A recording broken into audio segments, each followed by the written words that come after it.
আসসালামু আলাইকুম বন্ধুরা, মহিস কিচেনে আপনাদের সবাইকে আরও একবার স্বাগত জানিয়ে শুরু করছি আমার আজকের রেসিপি। আমি আজকে আপনাদের বানিয়ে দেখাবো উচ্ছে আর লাল আলু দিয়ে শুটকি মাছের চচ্চড়ি।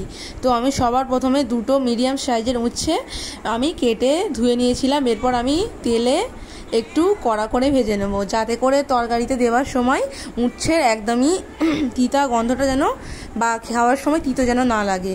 তো আমি ভেজে নিয়েছি সবার প্রথমে। এবার আমি কড়াইয়ে সরিষা তেল দিয়ে কাঁচা লঙ্কা কুচি মাঝখান থেকে আমি চেলা করে নিয়েছি, আর একটা বড় মিডিয়াম সাইজের পেঁয়াজ কুচি দিয়েছি। এরপর আমি তেলে ভালো করে ভেজে নেব যতক্ষণ না পেঁয়াজের কালারটা লাইট গোল্ডেন কালার হয়ে আসছে। এরপর আমি এখানে দিয়ে দেবো আদা রসুন বাটা। বন্ধুরা, এভাবে একবার বানিয়ে খাবেন, অবশ্যই খুবই ভালো লাগে খেতে।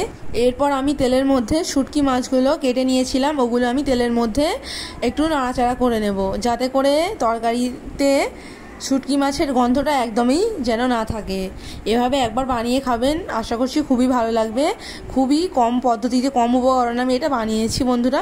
এরপর আমি এখানে অল্প একটু জল দিয়ে দেব। এরপর আমি ভালো করে নাড়াচাড়া করে নেব আর একটু। এই গরমের দুপুরে এই রেসিপিটি থাকলে আর কিছু কিন্তু লাগে না, মাছ মাংস তো নয়। এরপর আমি এখানে পরিমাণ মতো লবণ, হলুদ গুঁড়ো, পরিমাণ মতো লঙ্কার গুঁড়ো, যেরকম ঝাল অনুযায়ী আপনারা ঝাল খেতে চান সেভাবে দেবেন, দিয়ে দিয়েছি কিছুটা ধনিয়া গুঁড়ো। এরপর আমি মশলার সঙ্গে শুটকি মাছটা ভালো করে নাড়াচাড়া করিয়ে নেব বা কষে নেব। যতক্ষণ না শুটকি মাছের গন্ধটা চলে যাচ্ছে আমি ততক্ষণ একটু কষাতে থাকবো। এরপর বন্ধুরা, আমি যেটুকু জল অ্যাড করেছিলাম ওটা কিন্তু একেবারে শুকিয়ে গেছে, দেখতেই পাচ্ছেন আপনারা। এবার আমি এখানে দিয়ে দেবো লাল আলু, যেগুলো আমি আগে থেকে কেটে রেখেছিলাম। আমরা কিন্তু গ্রামের ভাষায় এগুলোকে খামালুও বলে থাকি বা লাল আলু, আসল নাম কিন্তু লাল আলু। আলু যেরকম বাইরে হলুদ হয় সেরকম এটার বাইরেটা লাল, তাই আমরা লাল আলু বলে থাকি। এইটা রান্নাটা করলে শুটকি মাছের সঙ্গে এটা কিন্তু খুবই একটা দারুণ রেসিপি হয়, খুবই ভালো লাগে খেতে, সুস্বাদু একটি রেসিপি। এরপর বন্ধুরা আমি ভালো করে একটু কষিয়ে নেব। এখানে কিন্তু আমি একটুও জল অ্যাড করিনি বা করবো না, এখন আমি বেশ কিছুক্ষণ ধরে কষিয়ে নেব। বাড়িতে থাকা কম উপকরণেই কিন্তু এই রেসিপিটা হয়ে যায়। এরপর আমি এখানে পরিমাণ মতো জলটা অ্যাড করব, যাতে করে যে লাল আলুটা দিয়েছি ওটা সিদ্ধ হয়ে আসে। এরপর আমি জলের সঙ্গে নাড়াচাড়া করে নিচ্ছি বন্ধুরা।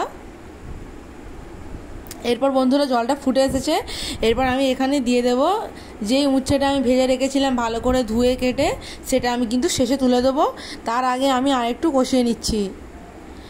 দেখতেই পাচ্ছেন বন্ধুরা যে জলটাও একদম ফুটে এসেছে, কিন্তু আমি বেশি জল অ্যাড করিনি।